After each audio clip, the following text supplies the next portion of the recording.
Second of all, जो ये strike हुआ है, ये स्ट्राइक हमारी कॉन्स्टिट्यूशन के हिसाब से वो जो वर्ड पावर कांग्रेस के पास होता है उसका अप्रूवल भी नहीं लिया। उन्होंने जाके किसी लीडर को मार दिया। अमेरिका का जो रिजीम चेंज apparatus है, I oppose that. It's not for Iran और anybody else but for any other country. America कौन होता है जो दुनिया के हर कंट्री में जाके अपना दादागिरी दिखाए, किसी को किडनैप कर ले, किसी को अबडक्ट कर ले, किसी को मार दे, किसी को बम गिराए, किसी के। अमेरिका का कोई फर्क नहीं पड़ता कितने लोग मर रहे या कितने लोग जी रहे। अपने लोग ना मरे और बाकी कंट्रीज में केओस हो जाए, उस केओस की वजह से हमारे प्रॉफिट बने, पॉकेट में पैसा आए, बात खत्म। पूर्णिमा नाथ अमेरिका से हमारे साथ लाइव पे जुड़ी हुई हैं। पूर्णिमा, अब अमेरिका का अगला दांव क्या होगा, सभी यही जानना चाहते हैं। अब ईरान के नए उत्तराधिकारी का भी ऐलान हो चुका है, नए सुप्रीम लीडर का ऐलान हो चुका है।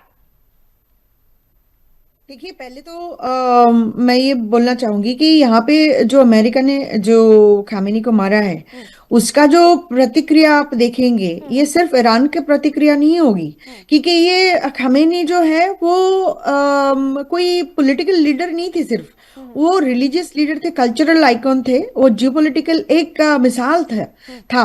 और उन्होंने पूरे शिया कम्युनिटी, दुनिया के सारे शिया कम्युनिटी के सुप्रीम लीडर थे। वो कोई कंट्री के प्रेसिडेंट नहीं थे। तो अनफॉर्चुनेटली ये जो अमेरिका का एक्शन था, ये अमेरिका का एक्शन ने अभी लिटरली, ये जो प्रतिक्रिया आप देखेंगे, सारे अमेरिकन के पीछे एक टारगेट लगाया गया है बेसिकली।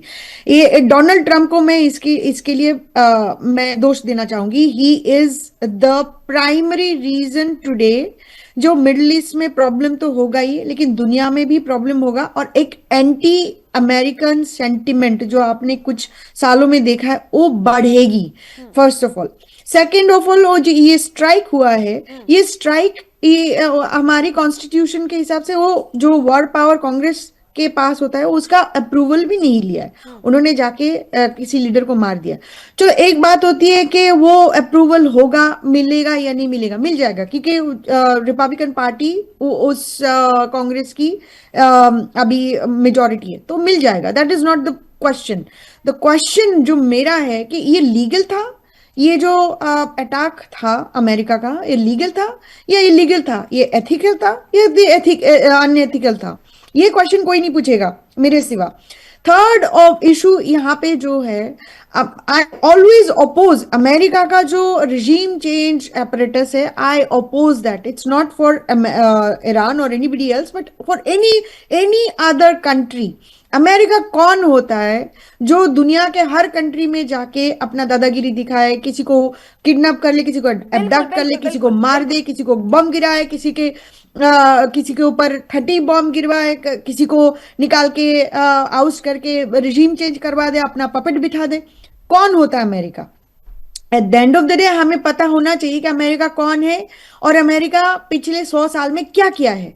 अमेरिका का कोई फर्क नहीं पड़ता कितने लोग मर रहे या कितने लोग जी रहे। अपने लोग ना मरे और बाकी कंट्रीज में केओस हो जाए, उस केओस की वजह से हमारे प्रॉफिट बने, पॉकेट में पैसा आए, बात खत्म। That's all it is.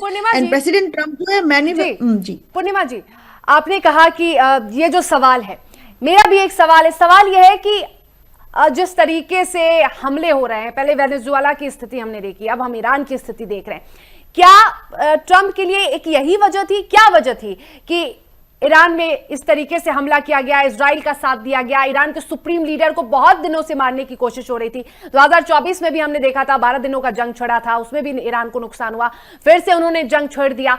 तो ईरान को, अमेरिका को इससे सबसे ज्यादा क्या फायदा होने वाला है? क्या अमेरिका सिर्फ ये चाहता था कि खामेनेई मर जाए, या फिर अमेरिका सिर्फ ये चाहता है कि जिस तरीके से एटॉमिक जो परमाणु जो बना रहे हैं उसको लेके परमाणु रूप से जो शक्ति बढ़ रही है ईरान की, वो शक्तियां ना बढ़े, सिर्फ इस वजह से?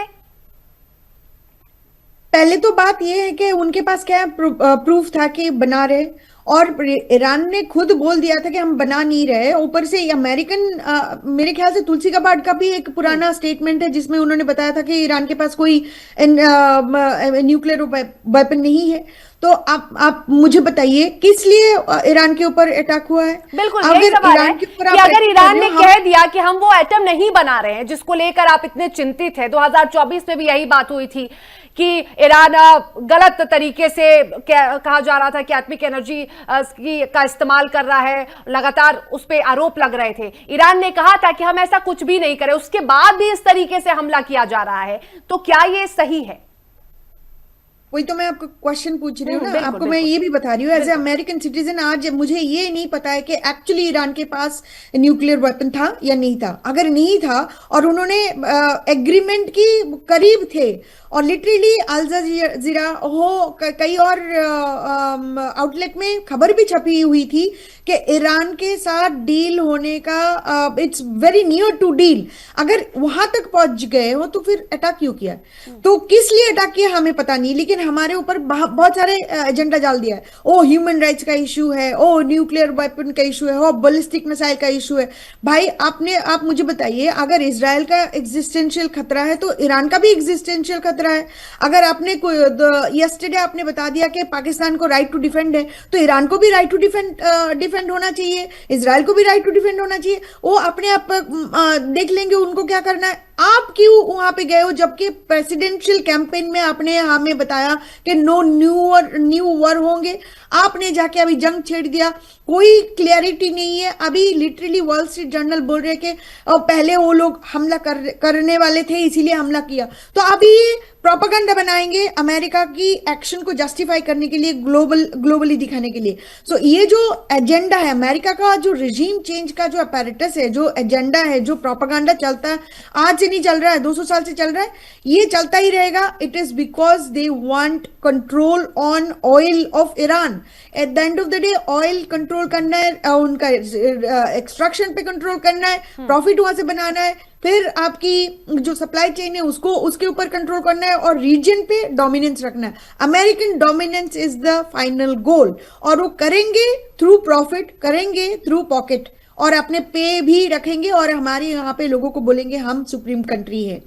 मेरा प्रॉब्लम ये नहीं है कि खमेनी का रिजीम कैसा था। आई despise that regime.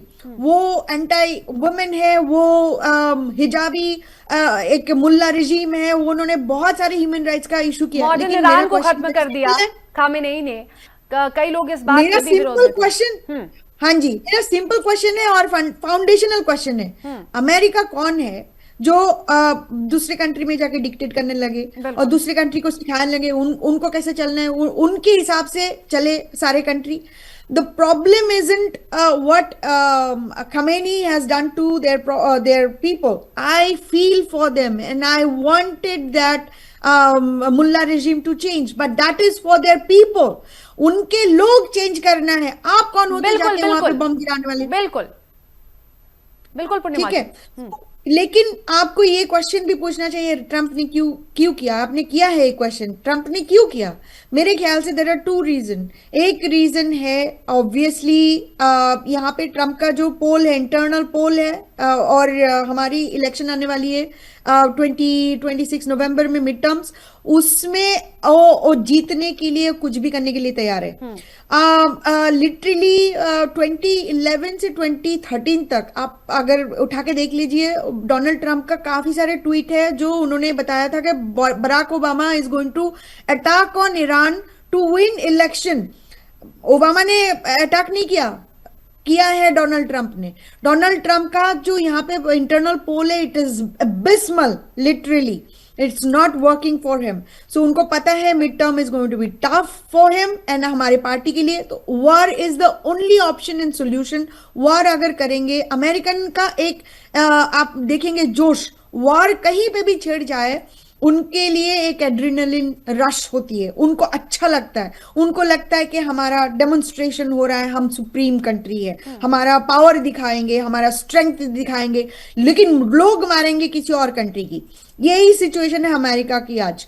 Second reason आपको बताती हूँ, कुछ दिन अभी ये जो एप्स्टीन फाइल का हैंडलिंग हुआ है, डोनाल्ड ट्रंप के administration has done absolute poor job. उनको रंगे हाथ पकड़ा गया है कि वो छुपा रहे हैं, they are actually hiding the crime. उनका खुद का नाम भी तो सामने आया है पूर्णिमा जी। जी। एंड उसको उनको कोई नहीं बुला रहे, सफीना नहीं कर रहे, उनको कोई बुला नहीं रहे हमारे यहाँ पे अंडर ओथ टेस्टिफाई करे। So the hypocrisy that you are seeing is exactly what America is, unfortunately। ये कोई भी पार्टी हो, doesn't really matter, at the end of the day उनको प्रॉफिट चाहिए, अपना पैसा बनाना है और अमेरिका का सुप्रीमेसी, कमजोर देशों पर राज करना है। जी absolutely. Epstein file is a very interesting situation. ये बबल जो है बस्ट होने वाला है, उसको बंद करवाने के लिए ईरान के ऊपर अटैक करना जरूरी था। ईरान नहीं, कोई किसी के ऊपर भी अटैक कर लेते, लेकिन Iran was big one because तो कहीं ना कहीं एप्स्टीन फाइल से लोगों के दिमाग को भटकाने के लिए, लोगों के ध्यान को भटकाने के लिए भी ये हमला करवाया जा सकता है, इसकी संभावना भी है।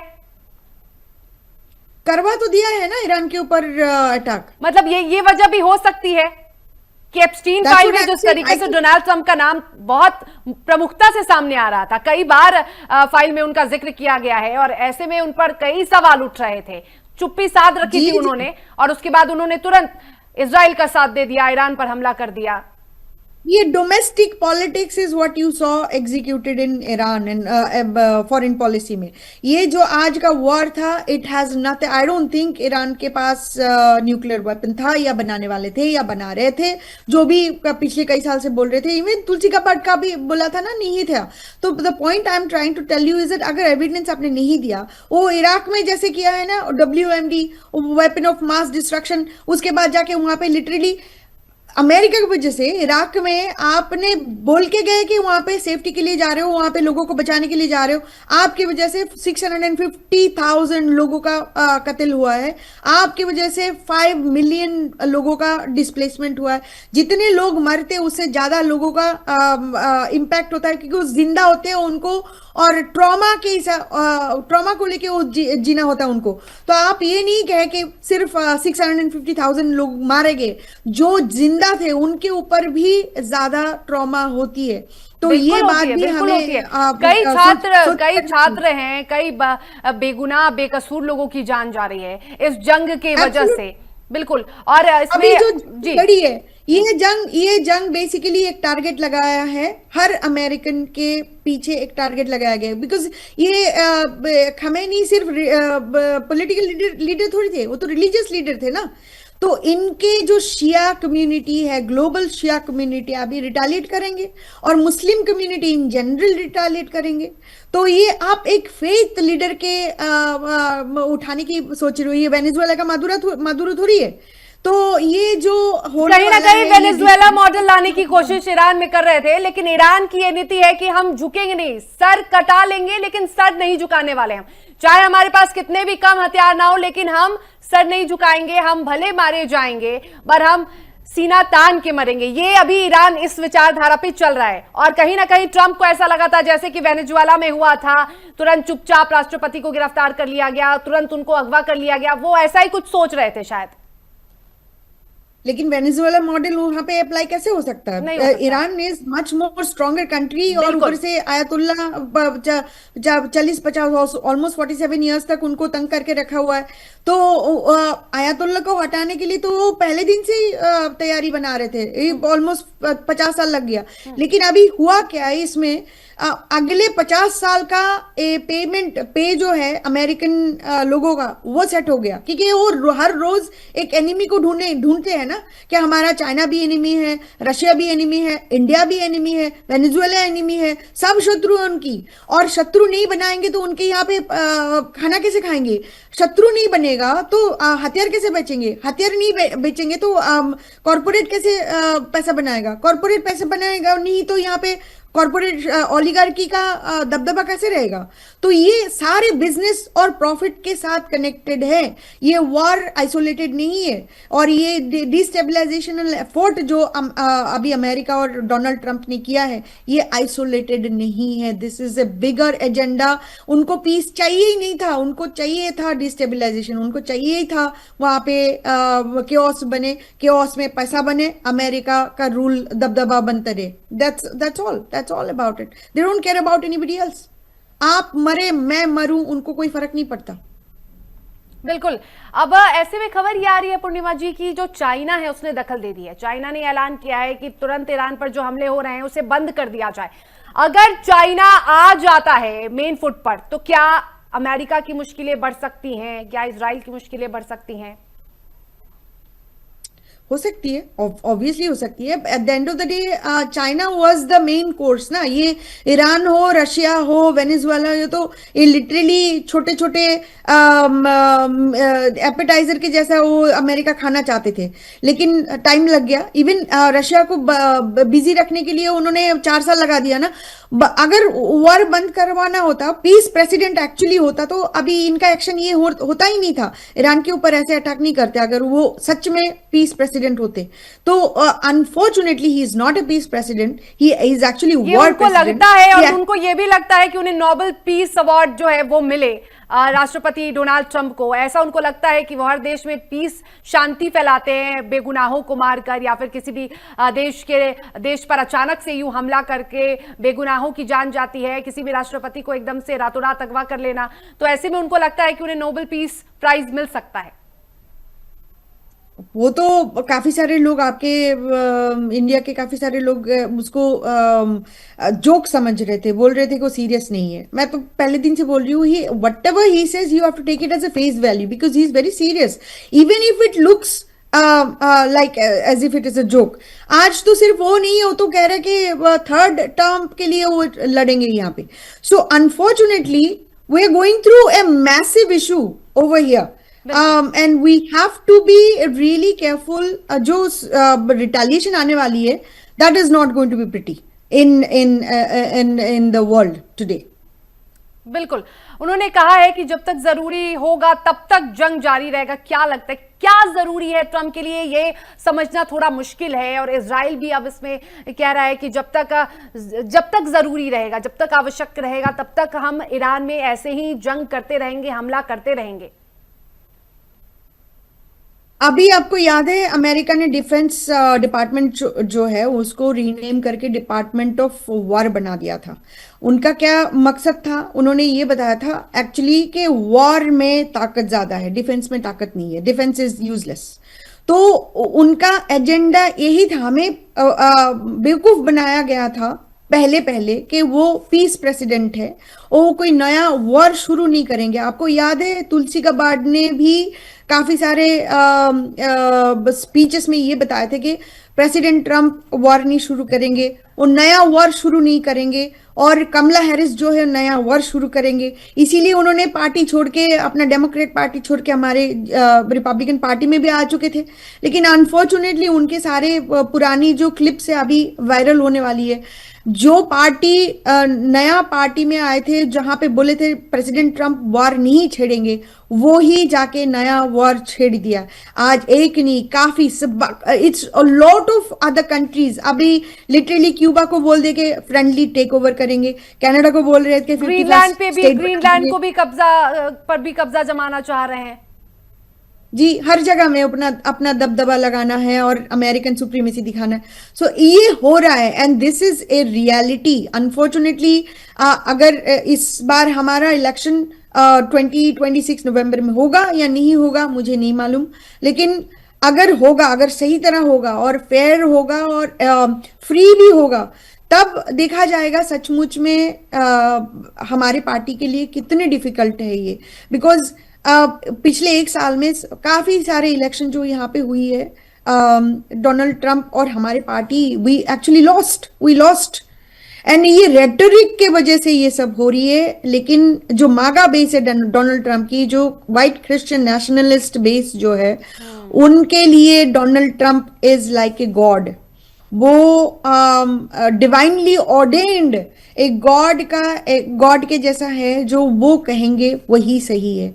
उनको पॉलिटिशियन मान ही नहीं रहे। So unfortunately we are there edge. So अगर हम बोलेंगे कि खामेनी एक्चुअली रिलीजियस लीडर थे, एक्चुअली डोनाल्ड ट्रंप को भी वहां पे पहुंचा रहे लोग। अनफॉर्चुनेटली यहाँ पे हो रहा है, यहाँ पे क्रिश्चियन नेशनलिज्म का जो फोकस है ये बढ़ गया है। और रिपब्लिकन पार्टी को भी एक रोज आप संडे को आप रोज पोस्ट देखेंगे, उनके बिब्लिकल पोस्ट देखेंगे आप उनके सोशल मीडिया से।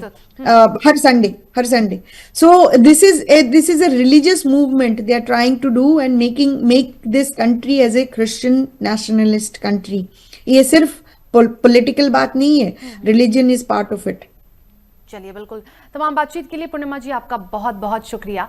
तो बता दें आपको कि पूर्णिमा जी हमारे साथ जुड़ी हुई थी अमेरिका से लाइव, और उन्होंने बताया कि क्या प्लान है, क्या स्ट्रेटेजी है डोनाल्ड ट्रंप की, और क्यों वो कई देशों पर हमला कर रहे हैं और हमला करने की सोच रहे हैं. आखिर उनका मकसद क्या है. फिलहाल इसी के साथ इस बुलेटिन में इतना ही. मुझे दीजिए इजाजत. नमस्कार.